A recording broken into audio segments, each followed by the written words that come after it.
জাতিসংঘের সাধারণ পরিষদের অধিবেশনে যোগ দিতে নিউ ইয়র্কের উদ্দেশ্যে রাতে ঢাকা ছেড়েছেন প্রধান উপদেষ্টা, সফরসঙ্গী বিএনপি মহাসচিব সহ ৩ দলের ৬ রাজনীতিক। পিআরের ধারণা নেই দেশের ৫৬% মানুষের, জরিপের তথ্য। নির্বাচন পদ্ধতির সিদ্ধান্ত রাজনৈতিক দলগুলোর, বলেছেন প্রেস সচিব। দুর্নীতি নির্মূল করা না গেলে কোনো সংস্কারই কাজে আসবে না, বললেন ডক্টর মঈন খান। চূড়ান্ত নিষিদ্ধ করে আওয়ামী লীগের বিচার দাবি নাহিদের। রিজার্ভ চুরির $৮ কোটি আদালতের আদেশে ফিলিপাইনের ব্যাংক থেকে বাজেয়াপ্ত। চট্টগ্রামে সাইফুজ্জামানের অর্থ পাচারের 23 বস্তা নথি জব্দ। বিসিবি নির্বাচনে সরকার ও বোর্ড সভাপতির প্রভাব খাটানোর অভিযোগ তামিমের। ভোট ইঞ্জিনিয়ারিং হলে বিসিবি ঘেরোয়ের হুঁশিয়ারি ইশরাক হোসেন। দেখছিলেন ক্রাউন সিমেন্ট সংবাদ শিরোনাম, এবার বিস্তারিত। অন্তর্বর্তী সরকারের প্রধান উপদেষ্টা অধ্যাপক ডক্টর মোহাম্মদ ইউনূস জাতিসংঘের সাধারণ পরিষদের ৮০তম অধিবেশনে যোগ দিতে রবিবার দিবাগত রাতে যুক্তরাষ্ট্রের নিউ ইয়র্কের উদ্দেশ্যে ঢাকা ত্যাগ করেছেন। প্রধান উপদেষ্টা ও তার সফর সঙ্গীদের বহনকারী এমিরেটস এয়ারলাইন্সের একটি বাণিজ্যিক ফ্লাইট রাত ১টা ৪০ হজরত শাহজালাল আন্তর্জাতিক বিমানবন্দর থেকে উড্ডয়ন করে। নিশ্চিত করেছেন প্রধান উপদেষ্টার প্রেস সচিব শফিকুল আলম। সফরসূচি অনুযায়ী অধ্যাপক doctor Mohammad Yunus ২২ September new ইয়র্কে পৌঁছবেন এবং ২৬ সেপ্টেম্বর সাধারণ পরিষদের অধিবেশনে ভাষণ দেবেন। এই অধিবেশনে আগামী ৩০ সেপ্টেম্বর অনুষ্ঠেয় রোহিঙ্গা ইস্যুতে আন্তর্জাতিক সম্প্রদায়ের উচ্চ পর্যায়ের সম্মেলনে যোগ দেবেন প্রধান উপদেষ্টা। এছাড়া তিনি একাধিক উচ্চ পর্যায়ের বৈঠক এবং গুরুত্বপূর্ণ বৈশ্বিক অনুষ্ঠানে অংশ নেবেন।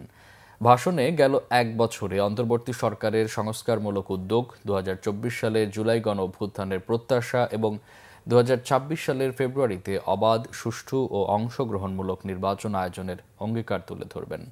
সফরসঙ্গী হিসেবে ৬ জন রাজনৈতিক নেতা প্রধান উপদেষ্টার সঙ্গে রয়েছেন। তারা হলেন বিএনপি মহাসচিব মির্জা ফখরুল ইসলাম আলমগীর, বিএনপির ভারপ্রাপ্ত চেয়ারম্যান তারেক রহমানের পররাষ্ট্র বিষয়ক উপদেষ্টা হুমায়ুন কবির, জামাত ইসলামী নায়েবে আমির ডক্টর সৈয়দ আবদুল্লাহ মোহাম্মদ তাহের ও জামাত নেতা নকিবুর রহমান তারেক এবং জাতীয় নাগরিক পার্টির সদস্য সচিব আক্তার হোসেন ও যুগ্ম আহ্বায়ক doctor Tasnim Zara.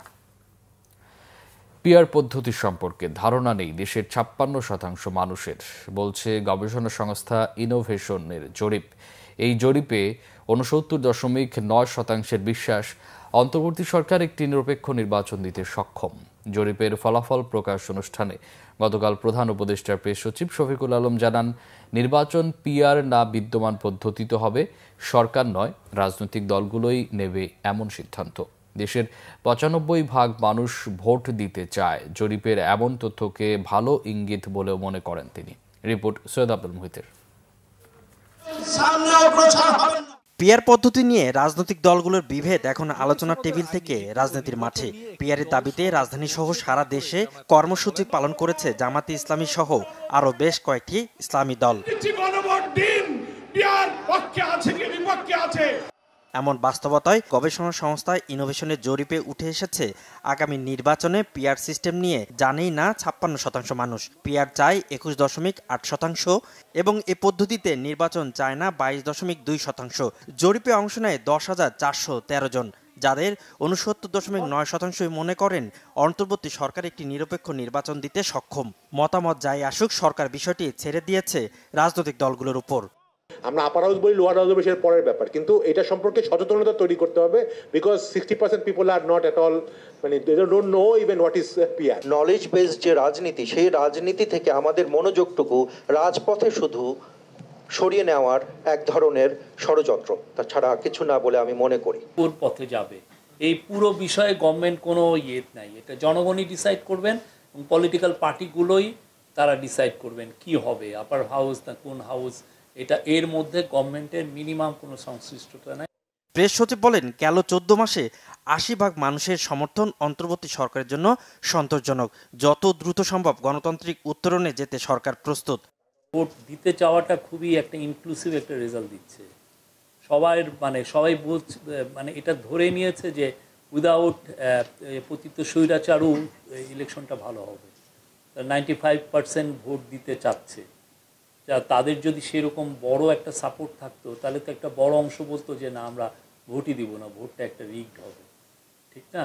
It's a big, এটা তো একটা রিফ্লেকশন। তাহলে বোঝা যাচ্ছে যে পুরো বাংলাদেশের বেশিরভাগ মানুষই জানে কি ধরনের হত্যাকাণ্ড তারা করেছে। তবে ধর্মীয় সংখ্যালঘু সম্প্রদায়গুলো নির্বাচন আয়োজনের সক্ষমতার বিষয়ে তুলনামূলক কম ইতিবাচক মনোভাব পোষণ করে বলে উঠে এসেছে এ জরিপে। সৈয়দ আব্দুল মুহিত, বাংলা ভিশন, ঢাকা। সমাজ থেকে দুর্নীতি নির্মূল করা না গেলে কোনো সংস্কারই কাজে আসবে না বলেছেন বিএনপির স্থায়ী কমিটির সদস্য ডক্টর আব্দুল মঈন খান।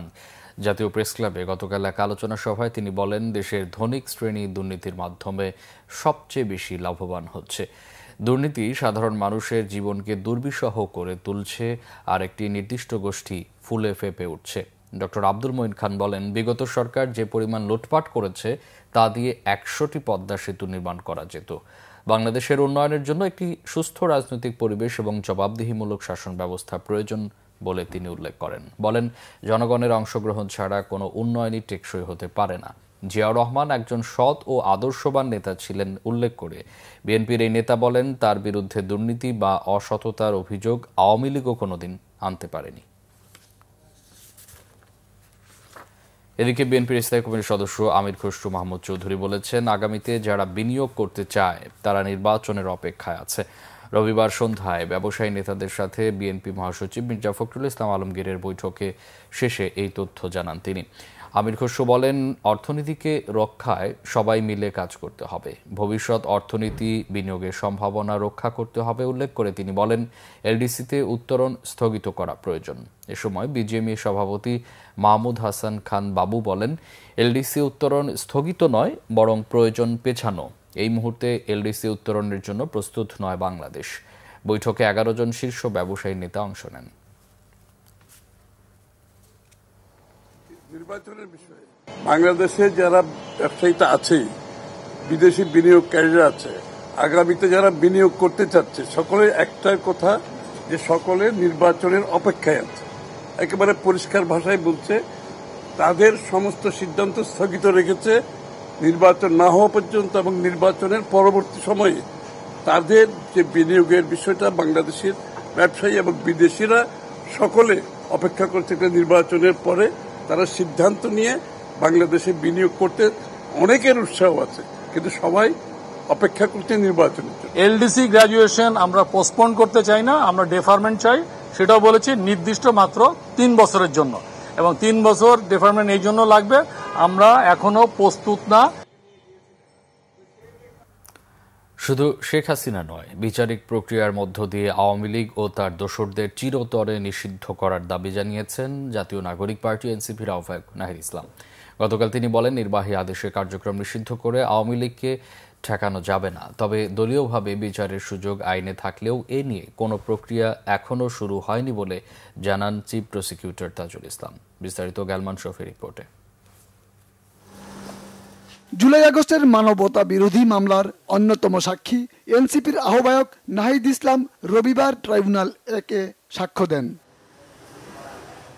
পরে ব্রিফিংয়ে নাহিদ ইসলাম বলেন, জুলাই আগস্ট অভ্যুত্থানে সংঘটিত মানবতা বিরোধী অপরাধের মামলায় দল হিসেবে আওয়ামী লীগের বিচার দাবি করেন।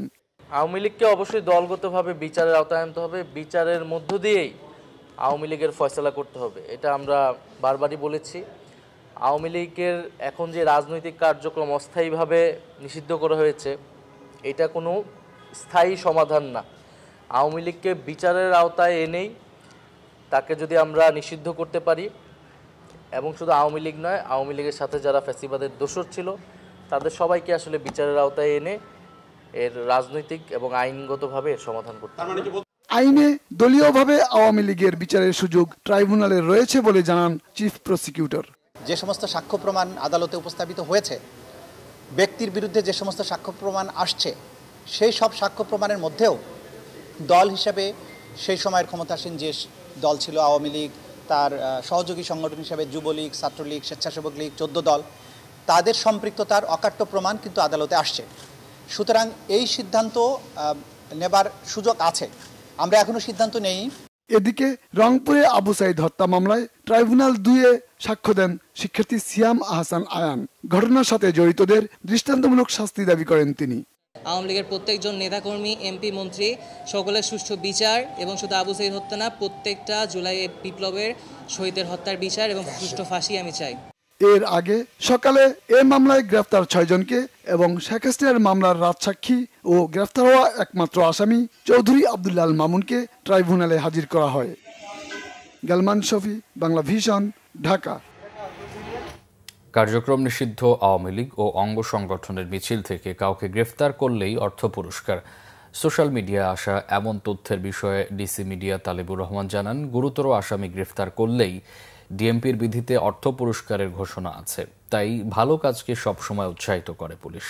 শনিবার রাতে রাজধানীর বিভিন্ন জায়গায় অভিযান চালিয়ে কার্যক্রম নিষিদ্ধ আওয়ামী লীগ ও এর অঙ্গ সংগঠনের 8 নেতাকর্মীকে গ্রেফতার করেছে গোয়েন্দা পুলিশ। রবিবার সংবাদ সম্মেলনে ডিএমপির ডিসি মিডিয়া জানান, গ্রেফতারকৃতরা ঝটিকা মিছিলে অংশ নেয়া, বিভিন্ন স্থান হতে লোক সরবরাহ ও অর্থ সহায়তা করত। মোহাম্মদপুর থেকে পুলিশের 3 ঊর্ধ্বতন কর্মকর্তার কাজে সন্তুষ্ট না হওয়ায় তাদের ডিএমপি সদর দপ্তরে সংযুক্ত করার কথাও জানান তিনি।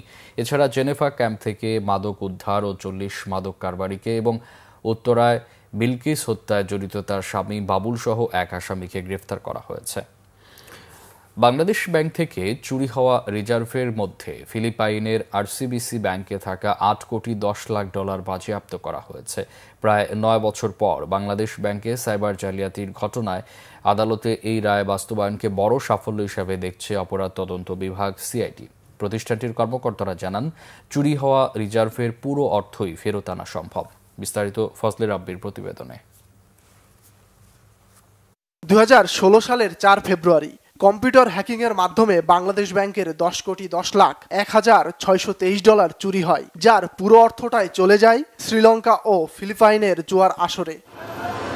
এই ঘটনার পর নড়ে চড়ে বসে বাংলাদেশ কেন্দ্রীয় ব্যাংক। চুরি হওয়া 2 কোটি ডলার শ্রীলঙ্কা থেকে ফেরত আনতে পারলেও ফিলিপাইনে থাকা অর্থ রয়ে যায় অধরায়। তবে দীর্ঘ 9 বছর পর অবশেষে রিজার্ভ চুরির ওই অর্থ আদালতের নির্দেশে বাজেয়াপ্ত করা হয়েছে দেশটিতে। বিকালে মালিবাগে সিআইডির প্রধান কার্যালয়ে এই তথ্য জানান অপরাধ তদন্ত বিভাগ। এই $81 মিলিয়ন যেটা লন্ডার্ড হয়েছিল বাংলাদেশ ব্যাংকের রিজার্ভ থেকে, the Rizal commercial banking corporation RCBC Philippines, এটাকে এখন কনফিসকেশনের অর্ডারটা এসেছে। প্রথমবারের মতো বাংলাদেশে এটি হলো। এই অর্থ সুমুদে অর্থ বাংলাদেশে ফিরিয়ে আনার জন্য সমস্ত কার্যক্রমগুলো অব্যাহত থাকবে এবং সিআইডির স্মার্ট টিম অফিসাররা দীর্ঘ প্রচেষ্টার এবং আইনি লড়াইয়ের মাধ্যমের পরে এটি অর্জিত হয়েছে। এটা আমার মনে করি আজকে বাংলাদেশের জন্য এটি অত্যন্ত সুসংবাদ। এটি আমাদের যে মেইন রিজার্ভের $81 মিলিয়ন যেটা পাচার হয়েছিল, এই পাচারকৃত অর্থটাকে সম্পূর্ণ অর্থটাকে কনফিসকেশন করা হয়েছে। রিজার্ভের অর্থ উদ্ধারে আন্তর্জাতিক পদ্ধতি অনুসরণে আরও সময় লাগবে বলে জানান স্বরাষ্ট্র মন্ত্রণালয়ের স্পেশাল প্রসিকিউটর অ্যাডভাইজার আইনজীবী এহসানুল হক সমাজি। আদেশ প্রাপ্তির পরবর্তীতে কিছু প্রসিডিউরাল কাজ রয়েছে, তবে হ্যাঁ, যেহেতু এটি একটি স্পেশাল কোর্টের অর্ডার অর্থাৎ স্পেশাল জাজের অর্ডার, এই অর্ডারটা দ্রুততার সাথে তামিল করার যাদের দায়িত্ব রয়েছে তারা নিশ্চয়ই তামিলের ক্ষেত্রে অবহেলা করবেন না। আর যদি সেই ক্ষেত্রে কোনো অবহেলা হয় তাহলে আইন অনুসারে সেই অবহেলার কারণেও তাদেরকেও আদালতের নিকট জবাবদিহিতা করতে। বিগত সরকারের আমলে মানি লন্ডারিং মামলায় সংশ্লিষ্ট উচ্চ পর্যায়ের কেউ জড়িত থাকলেও তাকে আইনের আওতায় আনা হবে বলে জানিয়েছে সিআইডি। বাধ্য হবে, খুব সহজে এটা ফেরত আসবে। ফজলে রাব্বি, বাংলা ভিশন, ঢাকা। সাবেক ভূমিমন্ত্রী পলাতক সাইফুজ্জামান চৌধুরীর কয়েক হাজার কোটি টাকার সম্পদের তথ্য পেয়েছে দুর্নীতি দমন কমিশন দুদক। চট্টগ্রামে শনিবার রাতভর অভিযান চালিয়ে তার স্ত্রী রুকমিলা জামানের গাড়ি চালক ইলিয়াসের প্রতিবেশী ওসমানের বাড়ি থেকে দেশ বিদেশে সম্পদের 23 বস্তা নথি উদ্ধার করা হয়েছে। এদিকে দুদকের মামলায় রবিবার সাইফুজ্জামান চৌধুরী দম্পতির বিরুদ্ধে ইন্টারপোলের মাধ্যমে রেড নোটিশ জারির আবেদন মঞ্জুর করেছে আদালত। চট্টগ্রাম থেকে নাসির উদ্দিনের তথ্য ও ছবিতে ডেস্ক রিপোর্ট। গণ অভ্যুত্থানের পর থেকে পলাতক সাবেক ভূমিমন্ত্রী সাইফুজ্জামান চৌধুরীর অর্থ পাচারে সহযোগিতা করতেন আব্দুল আজিজ। তার দেশের সম্পদ দেখভালের দায়িত্বে ছিলেন আরামিড গ্রুপের এজিএম উৎপল পাল। 17 সেপ্টেম্বর রাতে তাদের দুইজনকে গ্রেফতার করেছে দুদক। আজিজ ও উৎপলের কাছ থেকে পাওয়া সেই নথিতে মিলেছে সিঙ্গাপুর, সংযুক্ত আরব আমিরাত, যুক্তরাষ্ট্র ও যুক্তরাজ্যের সম্পদের তথ্য। আদালতের আদেশে তাদের রিমান্ডে জিজ্ঞাসাবাদের ফলে 23 বস্তা নথির সন্ধান পাওয়া যায়। দুদক কর্মকর্তা জানান, পরপর 3 দিনের অভিযানের পর এসব নথি উদ্ধার সম্ভব হয়েছে। এবার কম্বোডিয়া, ভিয়েতনাম, থাইল্যান্ড, মালয়েশিয়া ও ভারতে সাইফুজ্জামান চৌধুরীর বিপুল সম্পদের তথ্য পেল দুদক। সাইফুজ্জামান চৌধুরীর স্ত্রী রুকিরা জামান, তার ড্রাইভার কর্ণফুলী থানায় অধীন রয়েছেন। ওনার বাড়িতে এই আমরা এই লুকায়ের রাখা ডকুমেন্টগুলো উদ্ধারের জন্য গত বৃহস্পতিবার রাতেও অভিযান চালাইছি। তো আমরা যাওয়ার আধা ঘন্টা আগে ওগুলো সংগ্রহ হয়েছে। তো পরবর্তীতে আমরা গতকালকে অভিযান চালায় অনেকগুলো তথ্য সংগ্রহ করছি।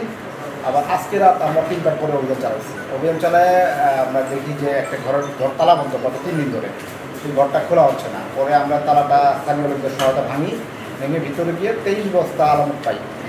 এদিকে ইউনাইটেড কমার্শিয়াল ব্যাংক থেকে 25 কোটি টাকা আত্মসাৎ ও পাচারের অভিযোগে গত 24 জুলাই 31 জনের বিরুদ্ধে মামলা করে দুদক।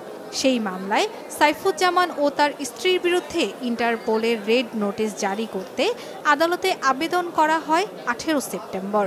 রবিবার শুনানি শেষে আদালতে আবেদন মঞ্জুর হয়। বাংলাদেশ সরকার তার পাচারকৃত অর্থ ফেরত আনার জন্য উদ্যোগ গ্রহণ করেন।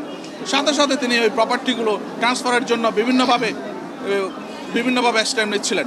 এই তথ্য যখন দুর্নীতি দমন কমিশনের কাছে ক্লিয়ার হয়, তখন দুর্নীতি দমন কমিশন তার এই ট্রান্সফার যাতে করতে না পারে সেই জন্য আজকে আমরা ইন্টারপোলের মাধ্যমে রেড নোটিশ জারির আবেদন করেছিলাম। মামলার মেরিট বিবেচনা করে এই দুর্নীতিবাজদের এই পাচারকৃত অর্থ ফেরত আনার জন্য বিজ্ঞ আদালত সন্তুষ্ট হয়ে তাদের বিরুদ্ধে ইন্টারপোলের মাধ্যমে রেড নোটিশ জারির নির্দেশ প্রদান করেছেন। সাইফুজ্জামান এবং রুকমিলার বিরুদ্ধে ইতিমধ্যে 7টি মামলা রুজু হয়েছে। এই মামলাগুলোর টোটাল অ্যামাউন্ট হচ্ছে 125 কোটি টাকা। এই মামলাগুলোর তদন্ত আমরা চলমান রেখেছি। বিভিন্ন দেশের সম্পদ কেনার তথ্য, ট্যাক্সের কাগজ, বাড়ি ভাড়ার ভাউচার সহ কয়েক হাজার কোটি টাকার দুর্নীতির নানা তথ্য পেয়েছে Dudok. Sharmila Keya, Bangla vision news desk. Bangladesh জাতীয় দলের সাবেক অধিনায়ক তামিম ইকবালের অভিযোগ, বাংলাদেশ ক্রিকেট বোর্ডের নির্বাচনকে ঘিরে সরকারের পক্ষ থেকে প্রভাব খাটানো হচ্ছে। তার মতে সরকার ইলেকশন নয়, সিলেকশন চায়। বিসিবি সভাপতি আমিনুল ইসলাম বুলবুলের বিরুদ্ধে গতকাল ক্ষমতার অপব্যবহারের অভিযোগ এনেছেন তামিম। ব্রাদার্স ইউনিয়ন ক্লাবের আহ্বায়ক ইশরাক হোসেন বলেন, কোনো ইলেকশন ইঞ্জিনিয়ারিংয়ের চেষ্টা হলে প্রয়োজনে বিসিবি ঘেরাও করা হবে। মনির হোসেন খানের ডেস্ক রিপোর্ট। বিসিবি ইলেকশন নিয়ে গরম ক্রিকেট পাড়া, চলছে ভোটের হিসাব নিকাশ, কাউন্সিলরদের নিয়ে চলছে রশি টানাটানি, এমনকি নিজের পাল্লা ভারী করতে দফায় দফায় চলছে কাউন্সিলর পরিবর্তন।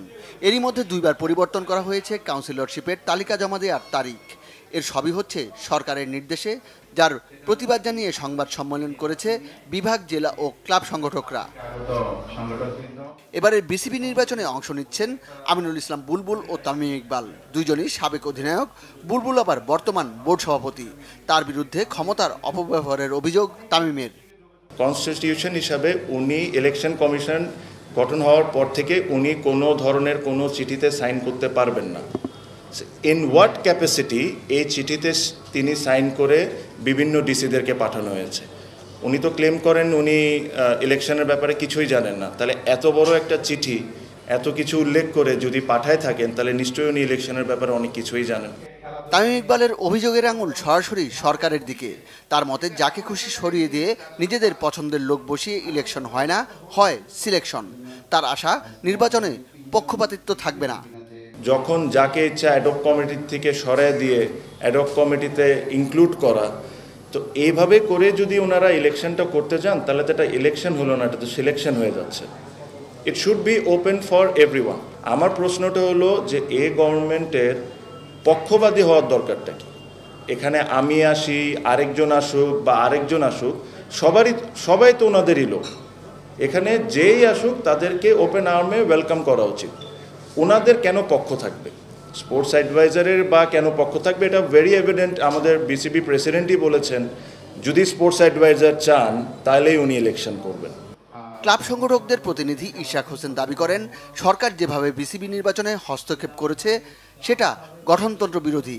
বিসিবি নির্বাচন নিয়ে কোনো ষড়যন্ত্র হলে কঠোর কর্মসূচি নেওয়ার হুঁশিয়ারি দিয়েছেন তিনি।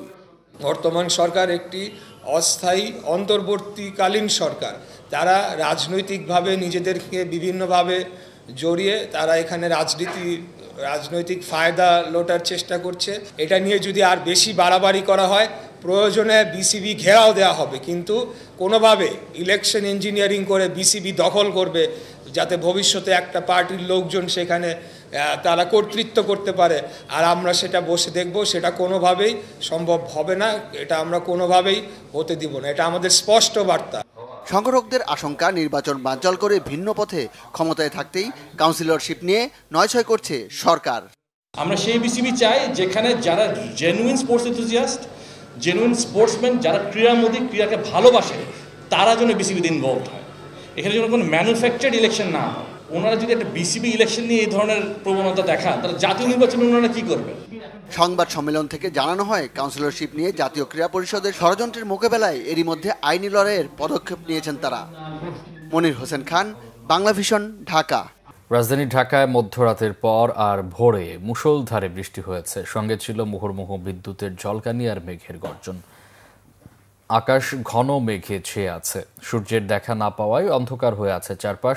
ভারী বর্ষণে রাজধানীর বিভিন্ন এলাকায় জলাবদ্ধতার সৃষ্টি হয়েছে। চরম দুর্ভোগে পড়েন পথচারী ও সাধারণ মানুষ, বিপাকে পড়েন অফিসগামীরাও। এর আগে ঢাকায় ঝড়ের পূর্বাভাস দিয়েছিল আবহাওয়া বিভাগ। রবিবার রাত 1টা পর্যন্ত দেশের অভ্যন্তরীণ নদীবন্দর সমূহের জন্য এই পূর্বাভাসে বলা হয়েছিল ঢাকা, কুমিল্লা ও নোয়াখালী অঞ্চল সমূহের উপর দিয়ে দক্ষিণ পূর্ব দিক থেকে ঘন্টায় 45 থেকে 60 কিলোমিটার বেগে অস্থায়ীভাবে দমকা ঝোড়ো হাওয়া সহ বৃষ্টি হতে পারে। রবিবার সন্ধ্যা 6টা থেকে 120 ঘন্টার পূর্বাভাসে বলা হয়েছিল সোমবার খুলনা, বরিশাল ও চট্টগ্রাম বিভাগের অনেক জায়গায় এবং রাজশাহী, রংপুর, ময়মনসিংহ, ঢাকা ও সিলেট বিভাগের 2-1 জায়গায় অস্থায়ীভাবে দমকা হাওয়া সহ হালকা থেকে মাঝারি ধরনের বৃষ্টি, বজ্রসহ হতে পারে। সেই সঙ্গে সারা দেশের কোথাও কোথাও ভারী বর্ষণ হতে পারে বলে পূর্বাভাসে উল্লেখ করা হয়। রাজশাহী বিশ্ববিদ্যালয়ের উপাচার্য প্রফেসর মাইনুদ্দিনের উপর হামলা ও লাঞ্ছিত করার ঘটনায় অভ্যন্তরীণ 5 সদস্যের তদন্ত কমিটি গঠন করা হয়েছে। একই ঘটনায় নিরপেক্ষ প্রক্রিয়ায় একটি বিচার বিভাগীয় তদন্ত কমিটি গঠনের সুপারিশ করেছে সিন্ডিকেট। এদিকে দোষীদের শাস্তির দাবিতে আজ থেকে অনির্দিষ্টকালের কমপ্লিট শাটডাউন ঘোষণা করেছেন শিক্ষক, কর্মকর্তা, কর্মচারীরা। রবিবার বিকেলে সিন্ডিকেট সভা থেকে তদন্ত কমিটি গঠনের কথা নিশ্চিত করেন বিশ্ববিদ্যালয়ের ভারপ্রাপ্ত রেজিস্ট্রার ডক্টর ইফতেখারুল আলম মাসুদ। তিনি জানান, পোষ্যকোটা উপাচার্যের দেওয়ার সিদ্ধান্তই স্থগিতাদেশ বহাল রেখেছে রাজশাহী বিশ্ববিদ্যালয় সিন্ডিকেট। এদিকে অফিসার সমিতি সভাপতি মুক্তার হোসেন জানান, শিক্ষকের উপর হামলায় জড়িতদের দৃশ্যমান বিচার না হওয়ায় আজ থেকে কমপ্লিট শাটডাউন কর্মসূচি পালন করবেন তারা। এর আগে রবিবার সকাল থেকে শিক্ষক, কর্মকর্তা, কর্মচারীরা অবস্থান নেয় প্রশাসনিক ভবনের পাশে লিচু তলায়। তাদের কর্মসূচি কমপ্লিট শাটডাউনের আওতায় পড়বে না বলে জানানো হয়। অন্যদিকে 25 সেপ্টেম্বর রাষ্ট্র নির্বাচন হবে কিনা এই নিয়ে চূড়ান্ত সিদ্ধান্ত হবে আজ সোমবার। রাতে সাংবাদিকদের এক প্রশ্নের জবাবে নির্বাচন কমিশনার মোস্তফা কামাল আকন্দ এই তথ্য নিশ্চিত করেন। সংবাদ শেষ করব ক্রাউন 7 শিরোনামগুলো আরেকবার জানিয়ে।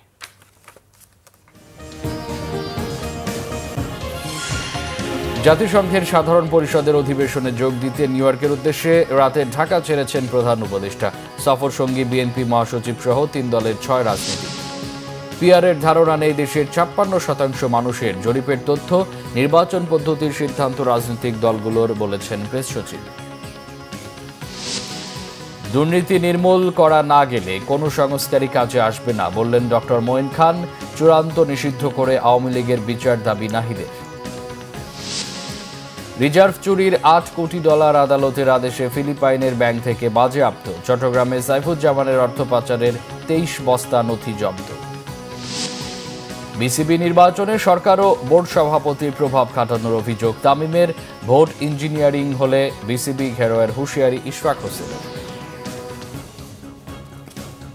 এই ছিল এখনকার মতো। পরে সংবাদ সকাল 10টায়, এর আগে 9টায় রয়েছে নিউজ টপ 10 দেখার আমন্ত্রণ রইল। এছাড়া বাংলা ভিশন সংবাদ সংশ্লিষ্ট অনুষ্ঠান দেখতে ভিজিট করুন www.bvnews24.com ও facebook.com/banglavisionnews এবং সাবস্ক্রাইব করুন youtube.com/banglavisionnews। এতক্ষণ সাথে থাকায় অসংখ্য ধন্যবাদ।